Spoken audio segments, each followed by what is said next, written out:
শুনছেন গল্প স্বল্প 107 FM রেইনবোতে।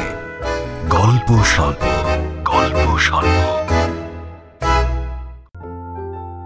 গল্পের সব চরিত্র কাল্পনিক, বাস্তবের সঙ্গে এর কোনো রকম মিল সম্পূর্ণ কাকতালীয়।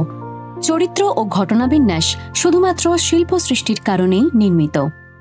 107 FM রেইনবোতে গল্প স্বল্প অরিজিনালসে আজ শুনবেন অসঙ্গত অধিকার। লিখেছেন দীপান্বিতা রায়। বর্তমানে তিনি পেশায় বৈদ্যুতিন মাধ্যমের একজন সাংবাদিক, কিন্তু তার লেখালেখি শুরু হয় 2008 সাল থেকে। দৈনন্দিন জীবনের কঠিন বাস্তব ধরা পড়ে তার চরিত্রের মধ্যে দিয়ে। সাধারণ মানুষ হয়েও তার চরিত্ররা সংকীর্ণতার ঊর্ধ্বে উঠে এক ইতিবাচক বার্তা দেয়। লেখিকা 2024 সালে শিশু সাহিত্যের জন্য সাহিত্য একাডেমির বাল সাহিত্য পুরস্কারে সম্মানিত হয়েছেন। এছাড়াও পশ্চিমবঙ্গ সরকারের তথ্য ও সংস্কৃতি বিভাগের উপেন্দ্র কিশোর রায়চৌধুরী পুরস্কার, দীনেশ চন্দ্র চট্টোপাধ্যায় পুরস্কার, গজেন্দ্র কুমার মিত্র সহ আরও নানা পুরস্কারে সম্মানিত হয়েছেন। গল্প স্বল্প অরিজিনালসে আজ থাকছে দীপান্বিতা রায়ের লেখা অসঙ্গত অধিকার। গল্পের কথক অর্পণ, গল্পের সূত্রধার সৌমি, শান্তনুর ভূমিকায় বাসু, সুতনুকার চরিত্রে অপরূপা, অন্যান্য ভূমিকায় অরিজিৎ, অমরজিৎ, অরুণিমা, সুদীপ্ত, শ্রেয়া, ইন্দ্রাণী, মৌসুমী, সোমক, দেবারতী ও অভিপ্সা। শুরু হচ্ছে গল্প স্বল্প অরিজিনালস অসঙ্গত অধিকার।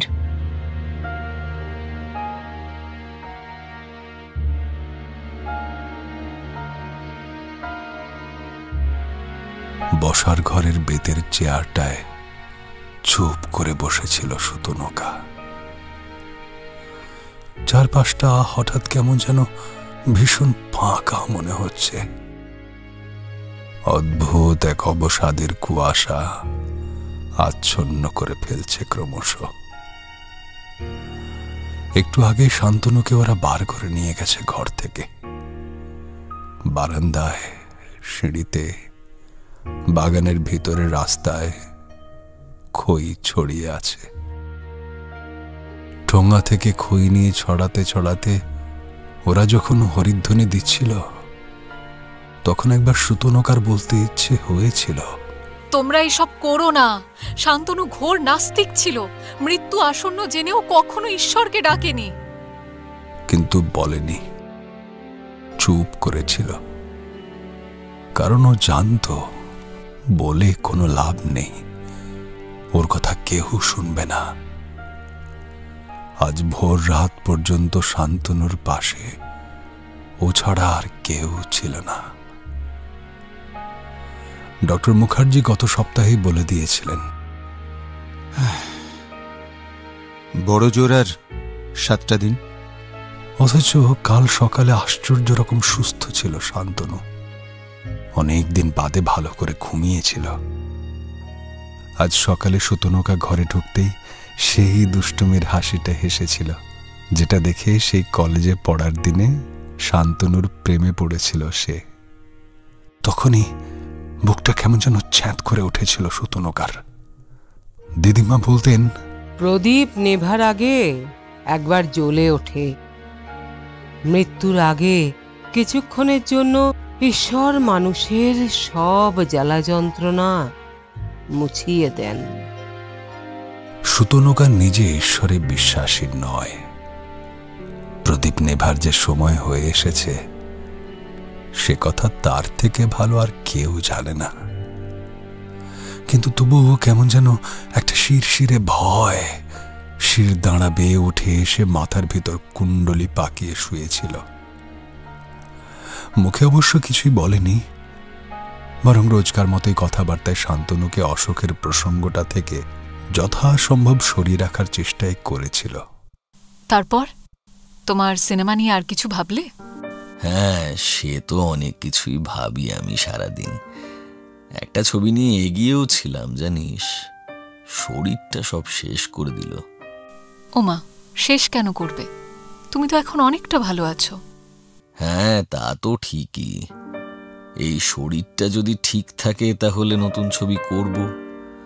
গল্প বেছে রেখেছি, জানিস। কথা চিরকালই ও ভীষণ ভালো বলে, সাংঘাতিক ভালো সেন্স অফ হিউমার। সিরিয়াস কথা বলতে বলতে একদম অন্য প্রসঙ্গে ঢুকে গিয়ে মজা করতে পারে।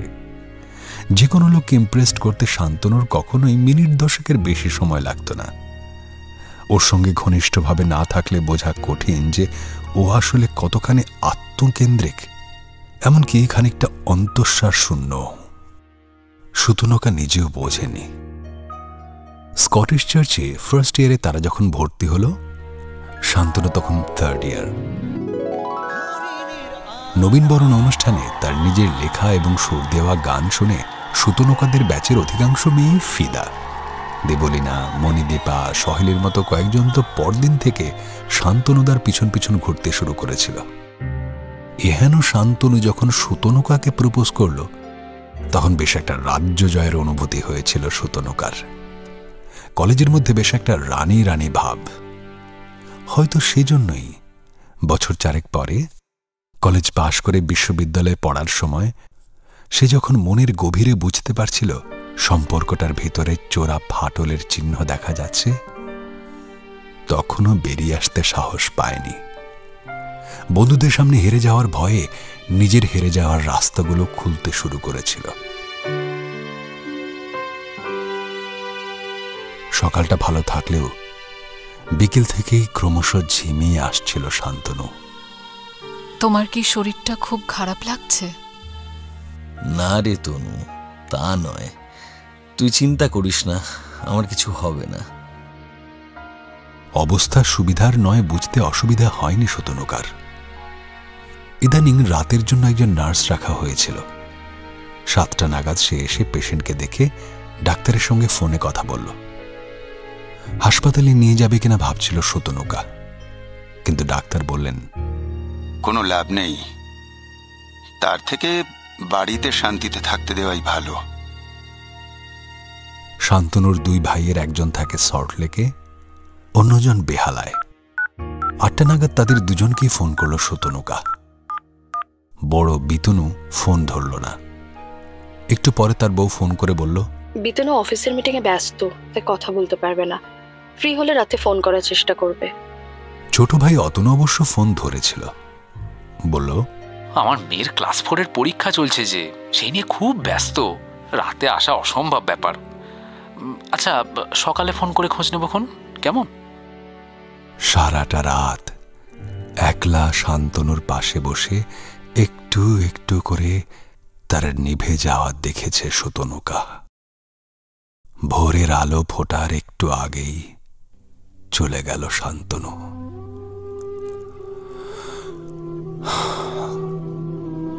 নার্স যখন তাকে ভালো করে শুইয়ে দিল, তখন তার সারা মুখে একটা প্রশান্তির ছাপ। এতদিনের যন্ত্রণা থেকে মুক্তি পেয়ে যেন সে ভারী খুশি। শান্তনুর পাশ থেকে উঠে বাথরুমে গেছিল সুতনুকা।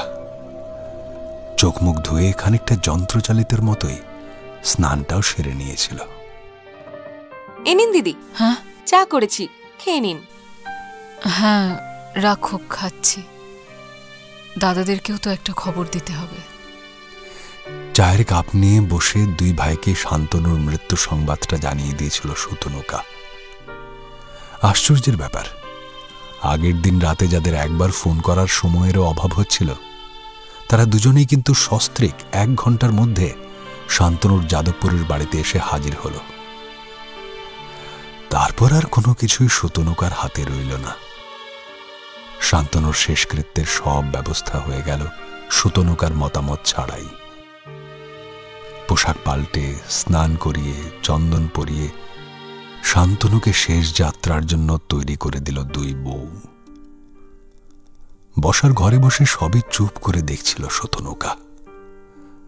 শুনতে পেল বিতনুর স্ত্রী ছোট দেওয়ারকে বলছে, বাড়িটাতে কি এখনই তালা দিয়ে যাবে, নাকি পরে আবার আসবে?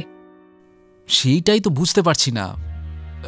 ঠিক আছে, দেখি একবার দাদার সঙ্গে কথা বলে।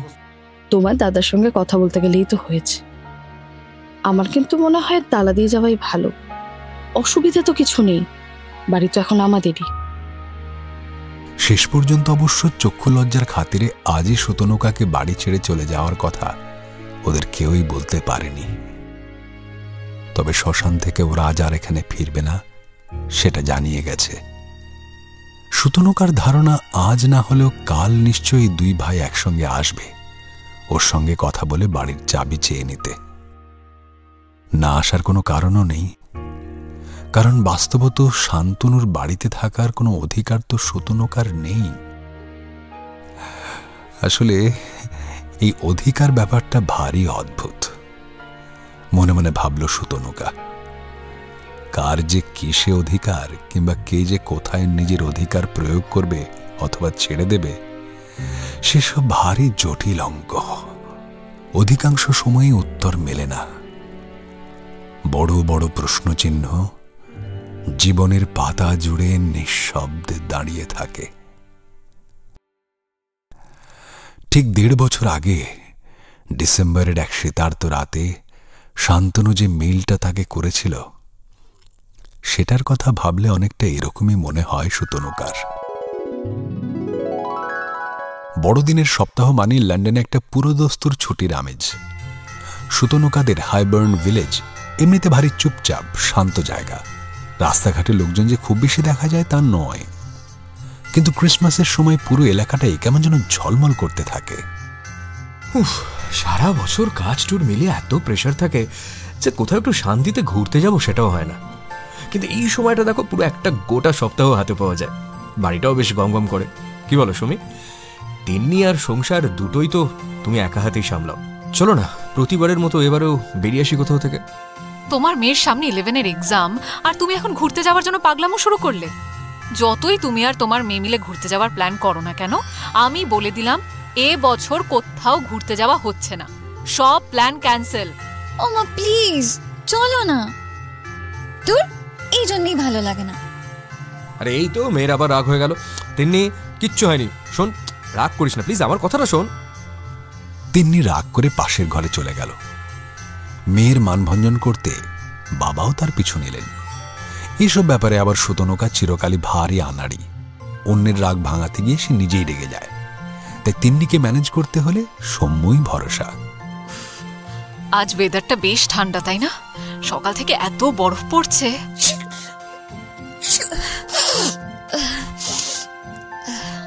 এই যে ম্যাডাম, আপনার ডিনার কমপ্লিট।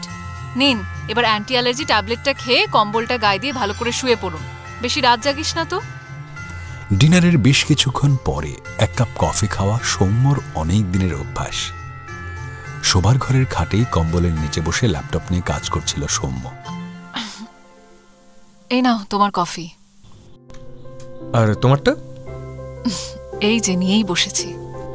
কিন্তু তোমার আরেক সঙ্গী কই, মানে বই? এই তো, কাপটা ভুলে যেতে পারি বুঝলে, বইটা ভুলবো না। সারাদিন সময় তো হয়ে ওঠে না। এই ডিনারটা সেরে একটু ফোনটা নিয়ে বসতে পারলাম। সারাদিন তো মেলও চেক করা হয়নি। কি যে হাজিবাজি মেল এসে জমা হয় না। এখন বসে বসে সব কটাকে ডিলিট করো। উফ। এক মনে ডিলিট করতে করতে হঠাৎ চোখ আটকে গেল শতনৌকার। শান্তনু g77@gmail.com। অবাক হয়েছিল শতনৌকা। মনে মনে বলল, প্রয়োজনে যোগাযোগ করার জন্য কয়েক বছর আগে শান্তনুকে মেল আইডিটা জানিয়েছিলাম ঠিকই, কিন্তু গত 5-6 বছরে শান্তনু কোনোদিনই তো আমায় মেল করেনি। সত্যি কথা বলতে কি, কলকাতা থেকে চলে আসার পর শান্তনু কোনোদিনই আমার সঙ্গে যোগাযোগও করেনি। তিন্নি কেমন আছে সেটা জানারও চেষ্টা করেনি কখনোই, কোনোদিনই। তাতে অবশ্য একদিকে ভালো, আমি অনেকটা স্বস্তিতে থাকতে পেরেছি। তিন্নিকেও কোনো টানা হেঁচড়ার মধ্যে যেতে হয়নি। কিন্তু এতদিন পরে হঠাৎ কি মনে করে? ভাবতে ভাবতেই মেইলটা খুলে চমকে উঠেছিল শতনৌকা। শান্তনু জানিয়েছে, আমার লিভারে ক্যান্সার ধরা পড়েছে, লাস্ট স্টেজ। ডাক্তার খোলাখুলি জানিয়ে দিয়েছেন 6 মাসের বেশি বাঁচার কোনো সম্ভাবনা নেই। যাদবপুরে আমাদের পৈতৃক বাড়িতে গত কয়েক বছর যাবৎ আমি একলাই আছি। ভাইদের একজন এখন বেহালা, অন্যজন সল্টলেকের বাসিন্দা। মা মারা গেছেন বছর 4 হলো। মুশকিল হচ্ছে, মা মারা যাওয়ার আগে তিন্নির জন্য নিজের কিছু গয়না দিয়ে গেছেন। আমি চাই মারা যাওয়ার আগে সেগুলো যাতে তিন্নির কাছে পৌঁছয় সে ব্যাপারে নিশ্চিত হতে। নিজের ভাইদের উপর আমার কোনো ভরসা নেই। তনু, তুই যদি কোনো ব্যবস্থা করতে পারিস তাহলে খুব ভালো হয়। তাছাড়া যাদবপুরের বাড়িটা যদিও পৈতৃক, কিন্তু এছাড়া আমার সামান্য যেটুকু সম্বল আছে সেটাও তো তিন্নিরই প্রাপ্য। তাই তারও একটা প্রয়োজনীয় ব্যবস্থা করা জরুরি। মেইলটা পড়ে নিঃশব্দে ফোনটা সৌম্যর দিকে বাড়িয়ে দিয়েছিল সুতনুকা। সৌম্য একটু আশ্চর্য হয়ে তার হাত থেকে মোবাইলটা নিয়েছিল। পুরোটা পড়ে কিছুক্ষণ চুপ করে থেকে বলেছিল, টিকিট কবে পাওয়া যায় দেখছি, একবার ঘুরে এসো তুমি, বুঝলে? আচ্ছা, ওর মায়ের গয়না নেওয়াটা কি খুব জরুরি? দেখো, এটা ঠিক জরুরি নাকি জরুরি নয় তেমন প্রশ্নটা নয়। আসলে ভদ্রমহিলা তার নাতনির জন্য গয়নাগুলো রেখে গেছেন। কারুর স্নেহের দান প্রত্যাখ্যান করাটা বোধহয় উচিত নয়। তিন্নি যদি রাজি থাকে তাহলে আমার মতে ওকেও সঙ্গে নিয়ে তোমার যাওয়া উচিত। যদিও শান্তনু কিছু লেখেনি, কিন্তু মৃত্যুর আগে নিজের সন্তানকে দেখার একটা ইচ্ছে হওয়াটা এটা কিন্তু খুব স্বাভাবিক। আমার মনে হচ্ছে, দেখো, গয়নাটা আসলে একটা উপলক্ষই। আসলে ও তোমাকে আর তিন্নিকে একবার দেখতে চাইছে। তবে তিন্নির ক্ষেত্রে কোনো জোর করাটাও ঠিক হবে না। ও যদি নিজে রাজি হয় তবেই ওকে নিয়ে যাও, বুঝলে?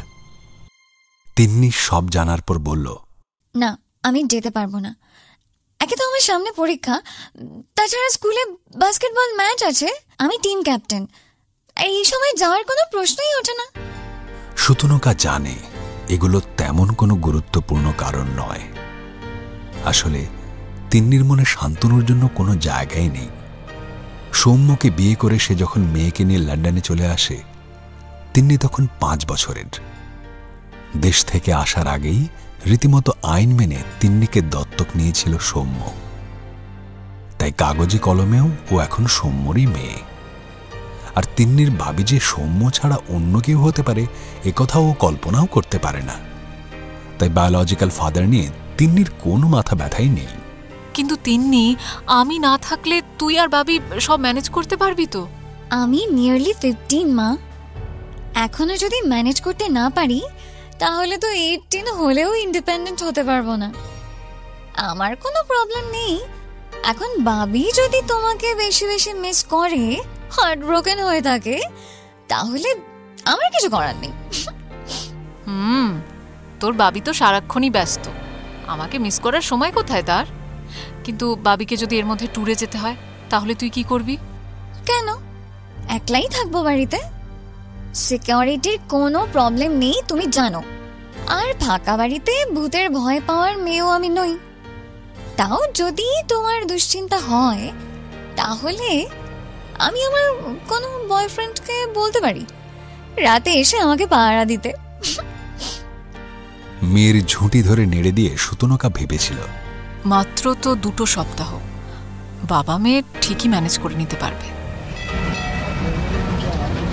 সুতনুকার বাপের বাড়ি একেবারে খাস কলকাতায় এক ঘটি। শ্যামবাজার 5 মাথার মোড়ের কাছে তাদের বিশাল পৈতৃক বাড়ি। বাড়ি ভাগ হয়ে গেছে ঠাকুমার আমলেই। এক বাড়িতে থাকলেও কাকা জ্যাঠা সবারই আলাদা সংসার। তবে মোটামুটি সদ্ভাব আছে। পুজো পার্বণ, বিয়ে চড়োয় সবাই একসঙ্গে হইচই করে। সুতনুকাদের অংশটা অবশ্য এখন পুরোপুরি বন্ধ। সে লন্ডনে চলে যাওয়ার বছরখানেক পরে মাত্র 6 মাসের ব্যবধানে মা বাবা দুজনেই মারা গেলেন। সুতনুকা একমাত্র সন্তান, তাই তাদের অংশটা এখন চাবি বন্ধই থাকে। মেজ কাকিমার কাছে একটা চাবি রাখা আছে। মাঝে মাঝে ঘরদোর খুলিয়ে পরিষ্কার করে রাখেন তিনি। সুটকেসে সপ্তাহ খানেকের মতো জিনিসপত্র গুছিয়ে নিয়ে মেজ কাকিমাকে একটা ফোন করল সুতনুকা।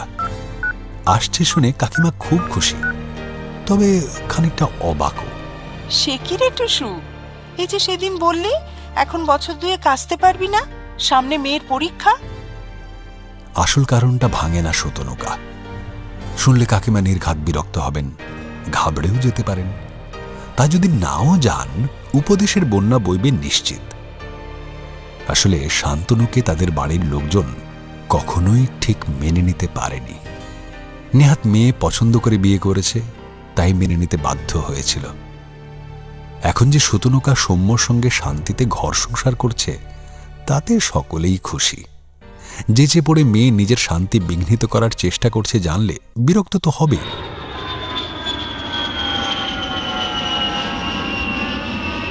রাতের ফ্লাইটে কলকাতা পৌঁছেছিল সুতনুকা। ফ্লাইট ডিলে হওয়ায় বাড়ি পৌঁছতে প্রায় 11টা বাজল। নিজের চাবিটা সঙ্গেই ছিল। ঘর খুলে দেখল কাকিমা ঘর দোর পরিষ্কার করিয়ে রেখেছেন। কিছুক্ষণের মধ্যে কাকিমা এসে বলল, খাবার টেবিলে ক্যাসেরোলে রাতের খাবার রাখা আছে টুসু, খেয়ে নিস।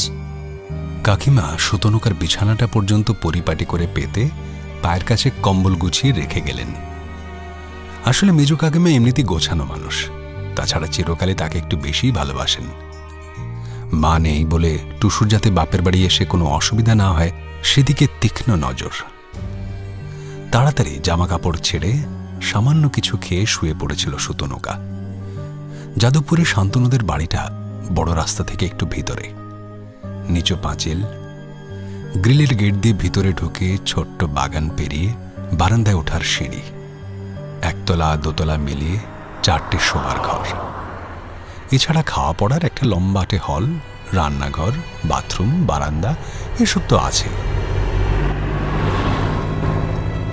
ট্যাক্সিটা ছেড়ে দিয়েছিল মোড়ের মাথাতেই। নামার পরে সানগ্লাসটা পরে নিয়েছিল, যদিও মাঝখানে 10টা বছর পেরিয়ে গেছে। লম্বা একটা বেনি কিংবা ঘাড়ের কাছে হাতে জড়ানো খোঁপা করা ছিপছিপে কিছুটা রোগার দিকেই যে মেয়েটি একসময় নিয়মিত এই বাড়িতে আসত এবং তারপর একসময় বাড়ির বাসিন্দাও হয়ে গিয়েছিল, তার সঙ্গে আজকের সুতনুকার পার্থক্য অনেক। দোহারা গড়ন হলেও ওজন বেড়েছে বেশ খানিকটা। কাঁধের খানিকটা নিচ পর্যন্ত ঝকমকে চুলে বার্গেন্ডি হাইলাইটার। অনেক দিন ধরে দূষণমুক্ত পরিবেশে থাকা আর ভালো খাওয়া দাওয়ার জন্য চেহারায় এমন একটা পালিশ এসেছে যা আগে মোটেই ছিল না, তাই চট করে তাকে চেনা মুশকিল। তবু কেমন যেন একটা সংকোচ পায়ে পায়ে জড়িয়ে যাচ্ছিল।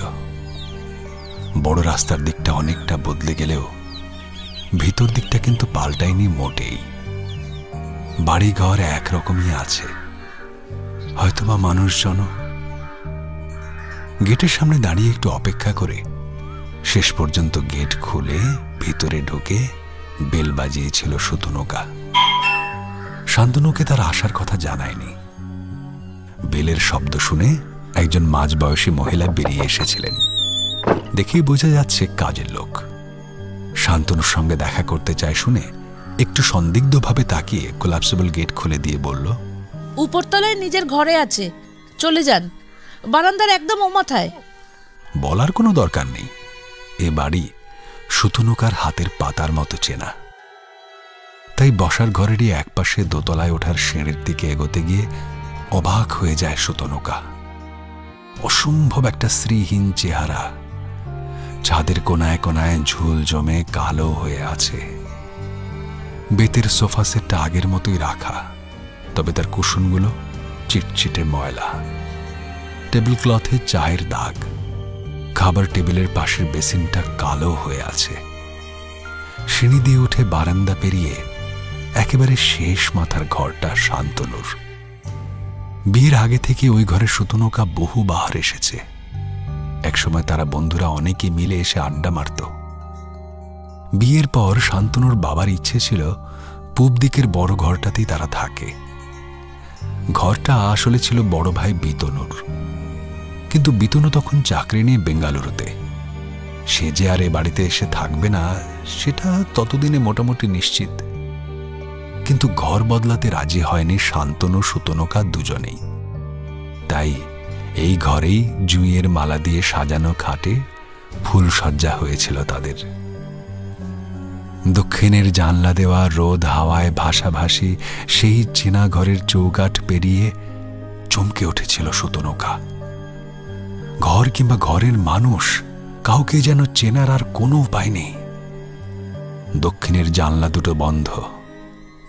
পশ্চিম দিকের জানলাটা যদিও খোলা আছে, কিন্তু তার ওপাশে সম্ভবত একটা মাল্টি স্টোরেজ উঠেছে, তাই আলো হাওয়া দুয়েরই আসা যাওয়ার পথ আটকা। গোটা ঘরে একটা চিমসে নোংরা গন্ধ। টেবিলের ওপর রাখা আধ খাওয়া পাউরুটির টুকরোর ওপর মাছি বসেছে, আর টেবিলের ওপাশে খাটের ওপর বসে যে লোকটা বিস্মিত দৃষ্টিতে তার দিকে তাকিয়ে আছে, সে কে? একটা হাড় সর্বস্ব মানুষ, কিংবা মানুষের কঙ্কাল বলাই বোধহয় ভালো। মুখে বেশ কয়েকদিনের না কাটা কাঁচা পাকা দাড়ি, চুল অনেকটা উঠে গিয়ে কপালটা ঠেলে বেরিয়ে এসেছে। তার নিচে যেন গহ্বরের মধ্যে ঢুকে থাকা অক্ষি কোটরের চারপাশে কালির পোঁচ। শুধু শুধু সেই কোটরের মধ্যে বসানো চোখ দুটো অসম্ভব জ্বলজ্বলে। সেগুলো স্থির হয়ে আছে সুতনুকার দিকে, যেন বুঝে নিতে চাইছে তার ঘরে অনধিকার প্রবেশকারী এই মানুষটি কে। কয়েক মুহূর্ত দুটি মানুষ পরস্পরের দিকে তাকিয়ে থাকে। তারপরই খাটে বসা লোকটার মুখে সুতনুকার সেই ভীষণ চেনা হাসিটা ফুটে ওঠে। কিরে, চিনতে পারছিস না মনে হচ্ছে? এ কি চেহারা হয়েছে তোমার? প্রাণপণ চেষ্টা সত্ত্বেও গলার ভিতর উঠে আসা উদ্বেগটা আটকাতে পারে না সুতনুকা। এমনি তো হয় রে, যাওয়ার আগে মানুষের এরকমই চেহারা হয়। হাড় মাস একত্তর না হলে স্বর্গে ঢোকার টিকিট মেলে না, জানিস না? কিন্তু আমার কথা ছাড়, তুই হঠাৎ কোথা থেকে এসে উদিত হলি? আমার মেলটা পেয়েছিলি? সেটা পেয়েই তো এলাম। আবার আসতে গেলি কেন? তোর কাকা কিংবা খুড়তো ভাইদের বলে দিতে পারতিস তো, আমি তাদের কাছে দিয়ে আসতাম। হ্যাঁ, সে তো দিয়ে আসতে বুঝতেই পারছি, তবে সেই ভরসায় না থেকে আমি নিজেই এলাম ভাগ্যিস। না হলে তো জানতেও পারতাম না কিভাবে তুমি আছো। আচ্ছা, তুই কি দাঁড়িয়ে দাঁড়িয়ে কথা বলবি নাকি? বস বস। অবশ্য বসবি বা কোথায়, ঘরের যা অবস্থা হয়ে আছে। ওই চেয়ারটা থেকে জিনিসপত্রগুলো সরিয়ে ওখানেই বস তনু। শান্তনু যে বিছানায় বসে আছে, তার চাদরটা চিটচিটে ময়লা, সমস্ত ঘর অগোছালো। জামা কাপড় খাটের একপাশে ডাঁই করা, টেবিলের ওপর ধুলোর স্তর। চারদিকটা দেখতে দেখতে চেয়ারের জিনিসগুলো সরিয়ে বসে পড়ে সুতনুকা। সেই সময় ঘরের দরজায় এসে দাঁড়ায় সেই কাজের মহিলা, হাতে একটা থালায় ভাত আর দুটো বাটিতে কোনো তরকারি। ধুলো ভরা টেবিলের ওপর থালাটা অনায়াসে নামিয়ে দিয়ে খ্যানখ্যানে গলায় বলে, আজ আমার তাড়া আছে, তাই সকাল সকাল ভাত দিয়ে দিলুম, খিদে পেলে খেয়ে নিও, বিকেলে এসে বাসনগুলো ধুয়ে দেব। কথাগুলো বলে মহিলা ঘর থেকে বেরিয়ে যাচ্ছিলেন, আর সামলাতে না পেরে সুতনুকা বলে ওঠে, খাবারটা এরকম খোলা থাকবে নাকি? একটা ঢাকা দিয়ে যাও। সুতনুকাকে একবার আপাদমস্তক মেপে নিয়ে চলে যান মহিলা। একটু পরে একটা থালা এনে খাবারটা ঢেকে দেন। সেই অবসরে সুতনুকা অবশ্য দেখে নিয়েছে দুটো বাটির একটাতে রয়েছে ট্যালটেলে ঝোলে ভাসা চকোলেটের সাইজের এক টুকরো মাছ, অন্যটাতে খানিকটা জোলো ডাল। এইটাই তোমার সারাদিনের খাবার? আরে দূর, আমার সারাদিনের আসল খাবার তো ওষুধ। ঘন্টায় ঘন্টায় হিসেব করে মনে রেখে সব সময় যে ঠিকঠাক মনে থাকে তেমন গ্যারান্টি অবশ্য দেওয়া যাবে না। তার সঙ্গে এগুলো বুঝলি তো চাট মশলা, খেলেও চলে, না খেলে পৃথিবীর বিল মেটানোটা একটু তাড়াতাড়ি হয় আর কি। চিন্তা করিস না, ওই ঘ্যাটটা রাতের জন্য খানিকটা ফ্রিজে নির্ঘাত রাখা আছে। বিকেলে মালতী দিয়ে এসে দুটো রুটি করে ওটা বার করে দিয়ে যাবে। এখন তো ঠান্ডা পড়ে গেছে, তাই পচে যাওয়ার ভয় নেই। আর গরমকাল পর্যন্ত যে মালতীদির চাকরিটা থাকবে না, সেও জানে, আমিও জানি। সুতনুকা বুঝতে পারে তার গলার কাছে শক্ত কিছু একটা আটকে গেছে। অনেক কষ্টে সেটাকে আরো ভিতরের দিকে ঠেলে দিয়ে বলে, এখনো কিন্তু কলকাতা শহরে পয়সা দিলে একটা ঠিকঠাক হাউস হেল্প পাওয়া যায়। নিশ্চয়ই যায়, পয়সাটাও যে নেই তা নয়, কিন্তু এই খুঁজে আনার কাজটা কে করবে বলতো? মালতীদি বোধ হয় তুই চলে যাওয়ার বছর দুয়েক পর থেকে বাড়িতে কাজ করছে। মোটামুটি বিশ্বাসী, তাই ওর হাতেই ভুবনের ভার। ও যা বাজার করে আনে, যা খেতে দেয়, তাই আমার ভরসা। না দিলে উপোস দিতে হবে। বাড়ির চাবি একটা ওর কাছে থাকে, একটা আমার কাছে। আমি তো একলা নিচে নামতে পারি না, তাই কেউ আসলে বারান্দা থেকে চাবি ফেলে দিই, যাতে নিজেই দরজা খুলে উপরে উঠে আসতে পারে। নিজেকে আজকাল বেশ মহারাজ মহারাজ মনে হয়, বুঝলি? আমি কোথাও যাব না, আমাকে দেখতে চাইলে আমার কাছে আসতে হবে। আর ডাক্তার দেখাতে যাও না? ওই একটা হ্যাপা আছে এখনো, মাঝে মাঝেই যেতে হয়। অ্যাম্বুলেন্সের নাম্বারগুলো হাতের কাছে রেখেছি, ওদের খবর দিলে ওরাই এসে নিয়ে যায়। সেদিন প্রায় ঘন্টা দুয়েক পরে শান্তনুর বাড়ি থেকে বেরিয়েছিল সুতনুকা। বড় রাস্তায় এসে একটা ট্যাক্সি ধরেছিল, নীল সাদা ট্যাক্সি। তাদের কলেজ জীবনে এরকম ট্যাক্সি চলতো না কলকাতায়, তখন শুধুই হলুদ রঙের পুরনো ঝরঝরে ট্যাক্সি। এরকম একটা ট্যাক্সিতে বসেই সুতনুকাকে প্রপোজ করেছিল শান্তনু, মনে পড়ে সে কথা। অনেকদিন ধরেই তোকে একটা কথা বলবো ভাবছিলাম, যদিও আমার মনে হয় যে তুই সবটাই জানিস। অনেক কিছু জানা থাকলেও তোমার মুখে সেই একই কথা শুনতে আমার মন্দ লাগে না। আমি তোকে ভালোবেসে ফেলেছি সুতানুকা, প্রত্যেকটা মুহূর্তে আমার পাশে আমি তোকে চাই। আসলে শান্তনুর একটা গল্প বেরিয়েছিল একটি পত্রিকায়। কাগজের অফিস থেকে সেদিনই লেখার টাকাটা হাতে পাওয়া গিয়েছিল, আর সেই টাকায় দুজনে মিলে ট্যাক্সি করে গঙ্গার ধারে বেড়াতে যাওয়া। হালকা নীল রঙের একটা শার্ট পরেছিল শান্তনু, কালো ট্রাউজার্স আর কাবলি চপ্পল। জুতোর ধার ধারত না কোনো দিনই। সুতনুকা ব্লু জিন্সের সঙ্গে গোলাপি চিকনের কাজ করা করতে। গঙ্গার ধারে যখন পৌঁছল তখন আকাশ কালো করে এসেছে মেঘে। একটু পরে তুমুল বৃষ্টি নামল, আর সেই ঘনঘোর বর্ষায় শুনশান রাস্তার ধারে মহা নিম গাছের নিচে দুজনে দুজনের আশ্রয় হয়ে উঠেছিল। তারপর তো গঙ্গায় অনেক জল গড়ালো, কলেজ থেকে বিশ্ববিদ্যালয়ে।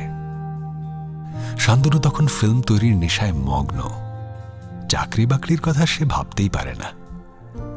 সুতনুকা পাশ করে একটা প্রাইভেট ফার্মে চাকরি পেল, মোটামুটি ভালো চাকরি, মাইনে খারাপ নয়।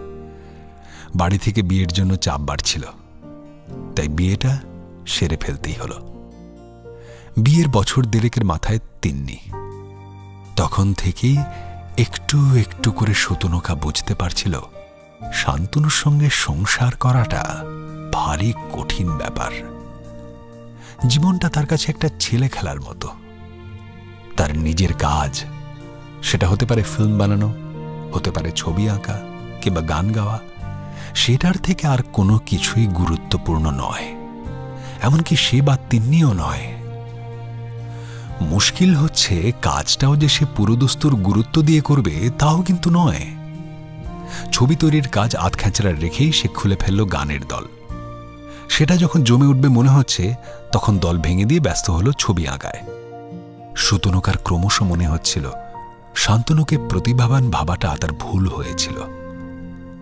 আসলে সে একটা অন্তঃসার শূন্য মানুষ, আর এই ফাঁপা ভাবটা যাতে অন্যদের চোখে ধরা না পড়ে যায় সেজন্যই সে কোনো কাজ শেষ করে না, শুরুর চমক দিয়েই সরে আসে। ক্রমশ দূরত্ব বাড়ছিল, ঝগড়াঝাঁটি অশান্তি তখন নিত্যদিনের ব্যাপার। শান্তনুর মা সুতনুকার পাশে থেকে তাকে আগলানোর চেষ্টা করতেন, কিন্তু শেষ পর্যন্ত ভাঙন আটকানো গেল না। তিন্নি যখন 4 বছরের, তখন আইন মেনে আলাদা হয়ে গেল দুজনে। তিন্নিকে নিয়ে শ্যামবাজারের বাড়িতে ফিরে এলো বিধ্বস্ত সুতনুকা। এই অবস্থাটা কাটিয়ে উঠতে কতদিন সময় লাগতো সে জানে না, তবে তার বছর খানেক পর ছোট কাকিমার বোনের বিয়েতে গিয়ে আলাপ হয় সৌম্যর সঙ্গে। ভালো লাগলেও নিজে থেকে এগোনোর সাহস কিংবা মনের জোর কোনোটাই তখন আর অবশিষ্ট নেই। দায়িত্ব নিয়েছিল সৌম্যই। 1 বছরের মধ্যে বিয়ে করে তিন্নিকে নিয়ে লন্ডন চলে গেছিল সুতনুকা। ভেবে নিয়েছিল যাদবপুরের এই বাড়ি, দোতলার কোণের ঘর, বারান্দার গ্রিলে লাগানো ঝুমকোলাতা, এসব তার জীবন থেকে চিরকালের মতো মুছে গেছে। কিন্তু আজ বুঝল তা নয়। সেদিন রাতে ফোন করে সৌম্যকে সব কথাই বলেছিল সুতনুকা। এমন একটা অবস্থায় রয়েছে, চোখে দেখা যায় না গো। কি করি বলো তো? ওর দাদা বৌদির সঙ্গে কথা বলবো? দেখো, আমার মনে হয় না খুব একটা কোনো লাভ হবে। আর ওনারা যে অবস্থাটা জানেন না সেটাও তো নয়, বরং এমন কিছু মন্তব্য করতে পারেন না যাতে তুমি অপমানিত হবে। তার থেকে বরং যে কদিন আছো রোজই যাওয়ার চেষ্টা করো, যাতে ওর মনটা একটু অন্তত ভালো থাকে। এবার না হয় তোমার এই ফ্যামিলি ভিজিটগুলো বন্ধই থাক, বুঝলে? আর আমি তো আমাদের বাড়িতে কাউকে বলিও নি যে তুমি কলকাতায় যাচ্ছ, তাই দেখা করতে যাওয়ার খুব একটা কোনো দরকারও নেই। সৌম্যর কথাগুলো খুবই যুক্তিযুক্ত, কিন্তু তবুও কোনো অজানা কারণে কথাগুলো ঠিক মনঃপুত হল না সুতনুকার। যদিও অন্য পথটা কি হতে পারে সেটাও মাথায় এলো না। পরে অনেকবার সুতনুকার মনে হয়েছে, যা তুমি কল্পনাও করতে পারছো না, ঠিক সেই রকম একটা রাস্তায় তোমাকে ঘাড়ে ধরে নিয়ে চলে যাওয়াটাই বোধহয় জীবনের রসিকতা। পরদিন একটু সকাল সকাল শান্তনুদের বাড়ি গেছিল সুতনুকা। মালতীদি তখন রান্না করছে, ঠিকে কাজের মেয়েটাও রয়েছে। তোমরা কি গো? হ্যাঁ, একজন অসুস্থ মানুষ এই ঘরটায় একটা ময়লা চটচটে চাদরের ওপর পড়ে আছে, আর ঘরেরই বা কি অবস্থা? তোমরা কি এতটুকু প্রয়োজন বোধ করোনি ঘরটা একটু পরিষ্কার করার? আমাদের যে মাস মাইনে ধরা আছে তাতে না এর থেকে বেশি হয় না দিদিমণি। এখন তুমি আমাকে এই কথাগুলো শোনাচ্ছ? তোমার যত টাকা লাগে লাগুক, এই ঘরটা আমার আজই পরিষ্কার চাই। আর শান্তনু, তুমি ওই পূর্ব দিকের ঘরটায় থাকবে, আমি আজই ব্যবস্থা করছি। এই তনু, প্লিজ এটা একদম করিস না। আমি ওই ঘরটায় কখনোই থাকবো না। এই ঘরটা কত সুন্দর, কত খোলামেলা। এই ঘরটায় থাকলে আমি বাগানের গন্ধরাজ ফুলের গাছটা খাটে বসেই দেখতে পাই।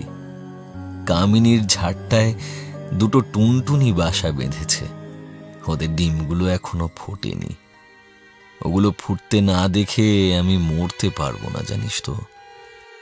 তুই আমাকে ঘর বদলাতে বলিস না তনু। আচ্ছা বাবা, ঠিক আছে ঠিক আছে, তোমাকে কোথাও যেতে হবে না। আপাতত চলো বারান্দায় গিয়ে ওই ইজি চেয়ারটায় বসো, আমরা ততক্ষণ এই ঘরটা গুছিয়ে নিই। মালতীদি, একটু ধরো তো। মালতী আর সে মিলে ধরাধরি করে শান্তনুকে নিয়ে গিয়ে বারান্দার ইজি চেয়ারে বসিয়ে দিয়েছিল। তারপর বিছানার চাদর, বালিশের ওয়াড়, পর্দা, টেবিল ঢাকা সব বদলে সাজিয়ে গুছিয়ে আবার যখন নিয়ে এলো, তখন একটু চমকেই গেছিল শান্তনু। আরে বাহ তনু, তুই তো দারুণ কাজ করেছিস। আমার ঘরটা এবার ঘর বলে মনে হচ্ছে। সুতনুকার পরিচয় জানতে চায়নি মালতী। শান্তনু হয়তো তাকে বলে দিয়েছিল, কিংবা তাকে অনায়াসে ঠিকঠাক দেরাজ খুলে চাদর, কুশন কাভার বার করতে দেখে নিজেই কিছু আন্দাজ করেছিল। আসার সময় কিছু জিনিসপত্র কিনে এনেছিল সুতনুকা। মালতীকে ফ্রিজটা পরিষ্কার করতে বলে দুপুরের খাবারটা নিজেই তৈরি করেছিল। হালকা মুরগির ঝোল, ভাত আর সবজি। শান্তনুর খাটে একটা ছোট ফোল্ডিং টেবিলে পরিষ্কার ন্যাপকিন পেতে খাবারের প্লেটটা রেখে নিচে গিয়েছিল সুতনুকা। মালতীকে দিয়ে আরো দু একটা কাজ করিয়ে দরজা বন্ধ করে যখন ওপরে এলো, ততক্ষণে শান্তনুর খাওয়া শেষ। তুই কদিনের ছুটি নিয়ে এসেছিস রে তনু? আমি কি চাকরি করি যে ছুটি নিয়ে আসবো? তা নয়, মানে কদিন থাকবি তাই জিজ্ঞাসা করছি। আসলে তুই যদি আরো 2-4 দিন এরকম আমাকে রেঁধে খাওয়াস, তাহলে চলে যাওয়ার পর এমন অভ্যেস খারাপ হয়ে যাবে যে মালতীদির রান্না আর গলা দিয়ে নামবেই না। তাতে বেসিক্যালি কোনো অসুবিধা নেই। আচ্ছা, তোমার ডাক্তারের সঙ্গে নেক্সট অ্যাপয়েন্টমেন্ট কবে? মাঝখানে যদি খুব বেশি কোনো গড়বড় না হয়ে যায় তাহলে ওই সোমবার ধর। সুতনুকা ঠিক করে নিয়েছিল শান্তনুর সঙ্গে সে ডাক্তারের কাছে যাবে, কারণ আরো 1 সপ্তাহ পরে তার ফেরার টিকিট। সেক্ষেত্রে ডাক্তারের সঙ্গে কথা বলে প্রয়োজনে শান্তনুর জন্য বাড়িতে একজন নার্স রাখা কিংবা অন্য কোনো ব্যবস্থা করে যাওয়ার সময় তার হাতে থাকছে। তার ইচ্ছে সৌম্যর কোনো আপত্তি নেই। তবে ইতিমধ্যে শ্যামবাজারের বাড়িতে তার দেশে আসার কারণটা জানাজানি হয়ে গেছে। সকলেই বেশ অসন্তুষ্ট। মেজ কাকিমা তো মুখের ওপর বলেই দিলেন, ছাড়াছাড়ি হয়ে যাওয়ার পরও এরকম পুরনো স্বামীর সেবা করার জন্য বিদেশ থেকে চলে আসার মতো এমন অনাসৃষ্টি কাণ্ড না বাপের জন্মে দেখিনি বাপু। তোর মা বাবা বেঁচে থাকলে তারা নিশ্চয়ই জোর করে তোকে ফেরত পাঠাতেন। জোর করে অবশ্য কেউই কোনো দিন শতনকাকে দিয়ে কিছু করাতে পারেনি। এবারও তাই সে নির্দিষ্ট দিনে শান্তনুকে নিয়ে অঙ্কোলজিস্ট ডাক্তার মুখার্জির কাছে গেল। চেক আপ হয়ে যাওয়ার পর শান্তনুকে অন্য ঘরে পাঠিয়ে ডাক্তার মুখার্জি প্রথমে শতনকার পরিচয় জেনে নিয়ে বললেন, দেখুন, অসুস্থ হওয়ার পর থেকে এতদিন পর্যন্ত শান্তনু আমার কাছে একাই দেখাতে আসত, কোনো দিনই ওর সঙ্গে কেউ আসেনি। তাই ওর অসুস্থতা নিয়ে যাবতীয় কথাবার্তা আমাকে ওর সঙ্গেই বলতে হয়েছে। ওর অসুখটা কি এবং কি তার পরিণতি সবটাই ও জানে। আমার ধারণা যে আপনিও জানেন। যে অবস্থায় শান্তনু আমার কাছে এসেছিল তাতে সেরে ওঠার কোনো সম্ভাবনা ছিল না ঠিকই, কিন্তু জীবনটাকে আরও একটু প্রলংড করা যেত।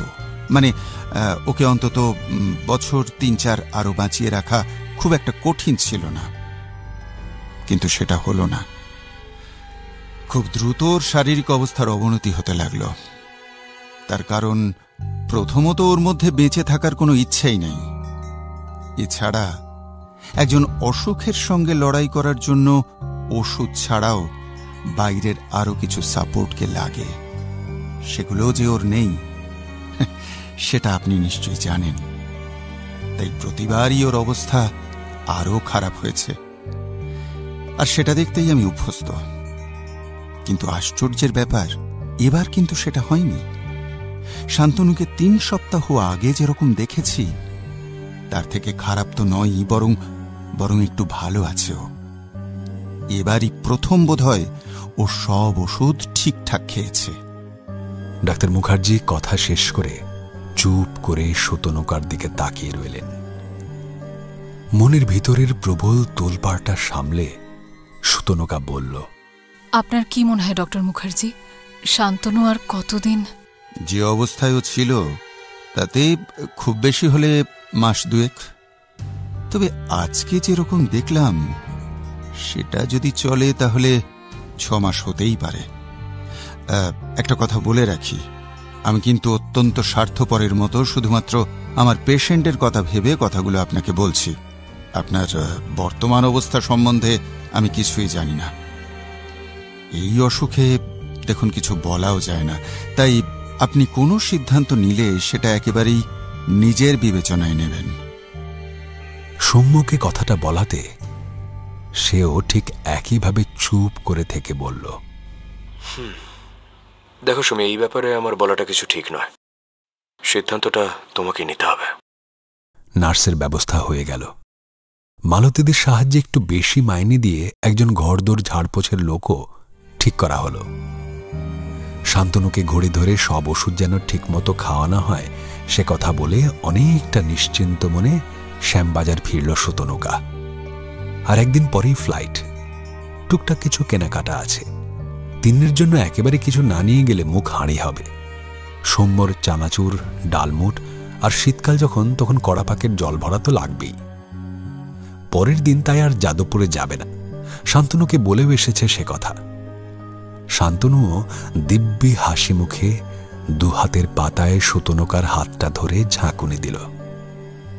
যদিও ওর হাসিটা যে পুরোপুরি স্বাভাবিক নয় সেটা বহুদিনের অভ্যাসে বুঝতে পারছিল শতনকা, কিন্তু ইচ্ছে করেই সেটাকে গুরুত্ব দিতে চায়নি। তবে একটা কাজ সে করেছে, শান্তনুকে না জানিয়েই করেছে। এই কদিনে একবারও তিন্নির নাম উচ্চারণ করেনি শান্তনু। শতনকাও বলেনি, কারণ সে বুঝতে পেরেছিল মেয়ের ক্ষেত্রে শান্তনুর অপরাধ বোধ এত প্রবল যে সে বুক ফেটে গেলেও মেয়ের কথা মুখে আনতে পারবে না। তাই আজ আসার সময় তিন্নির একটা ছবি সে লুকিয়ে শান্তনুর বালিশের তলায় রেখে এসেছে। হঠাৎ মাঝরাতে ফোনের শব্দে ঘুমটা ভেঙে যেতেই কেমন যেন ছ্যাঁত করে উঠেছিল বুকটা। স্ক্রিনে নার্সের ফোন নাম্বার। দিদি, দাদা কেমন যেন করছে, এক্ষুনি হাসপাতালে নিয়ে যেতে হবে। আমি অ্যাম্বুলেন্সে ফোন করেছি, আপনি কি আসতে পারবেন?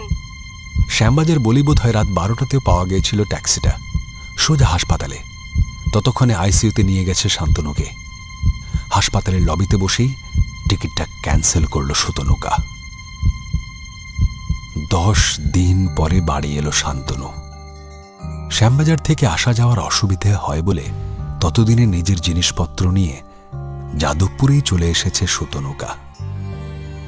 তারপর থেকে এই 1.5 বছর প্রতি মুহূর্তে একটা অসম লড়াই লড়ে গেছে সুতনুকা। সম্পূর্ণ অর্থহীন একটা লড়াই।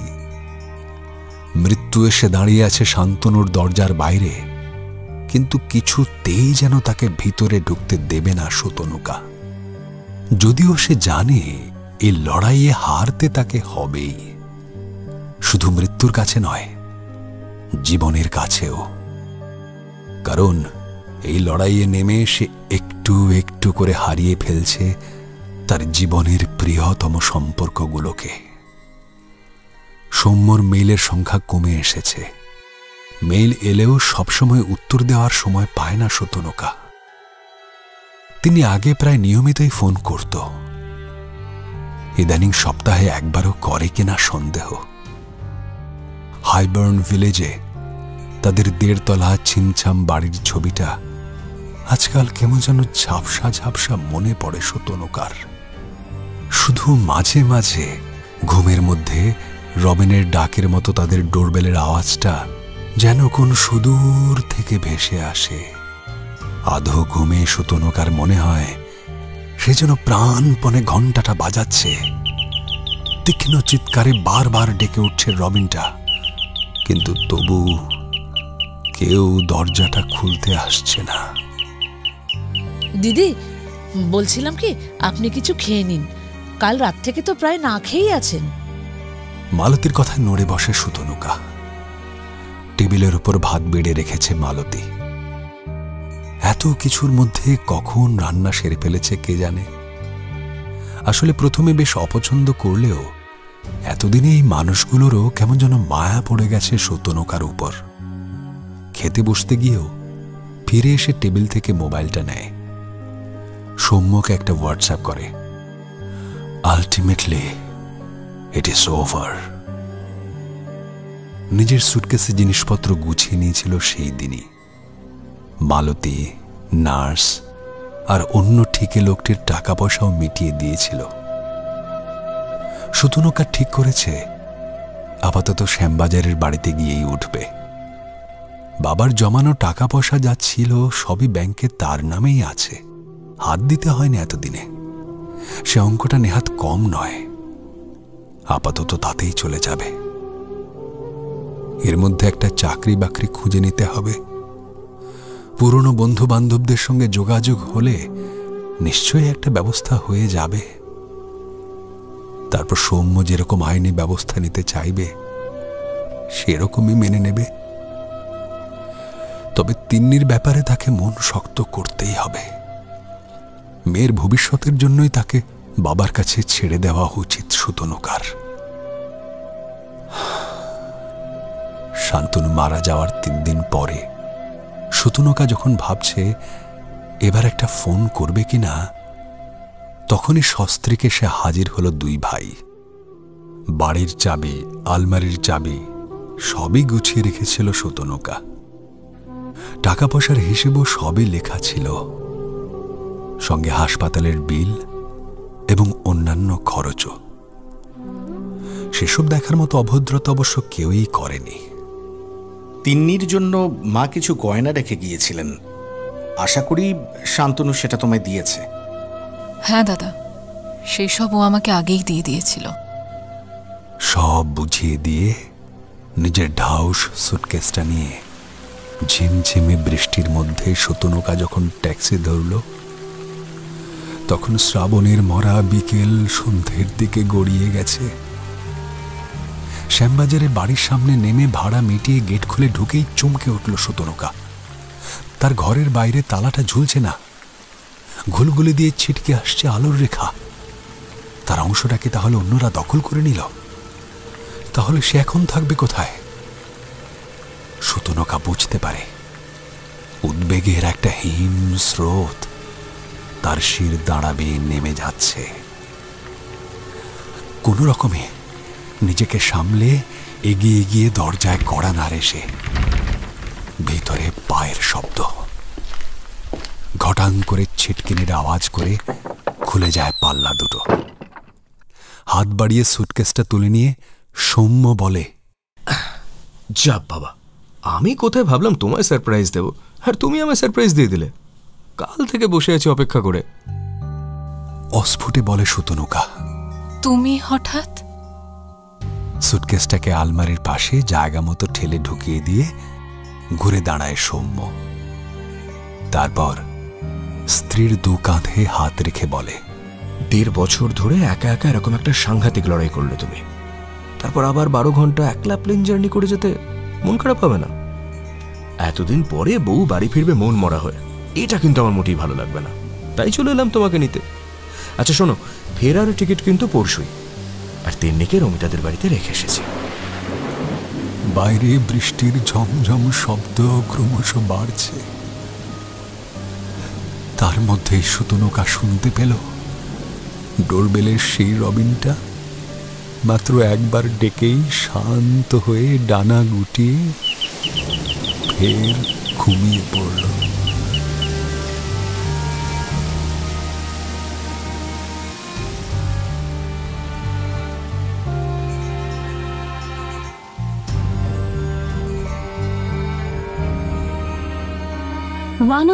FM রেইনবোতে গল্প স্বল্প অরিজিনালসে আজ শুনলেন অসঙ্গত অধিকার। লিখেছেন দীপান্বিতা রায়। গল্পের কথক অর্পণ, গল্পের সূত্রধার সৌমি, ডক্টর মুখার্জির ভূমিকায় সুদীপ্ত, সৌম্য অরিজিৎ, তিন্নি শ্রেয়া, বিতনু সোমক, বিতনুর স্ত্রী দেবারতী, অতনু অমরজিৎ, মেজ কাকিমা অরুণিমা, মালতী দি মৌসুমী, নার্স অভিপ্সা, সুতনুকার দিদিমা ইন্দ্রাণী, সুতনুকা অপরূপা এবং শান্তনুর চরিত্রে বাসু। সমগ্র পরিকল্পনা ও পরিচালনা শুভদা। শুনলেন গল্প স্বল্প।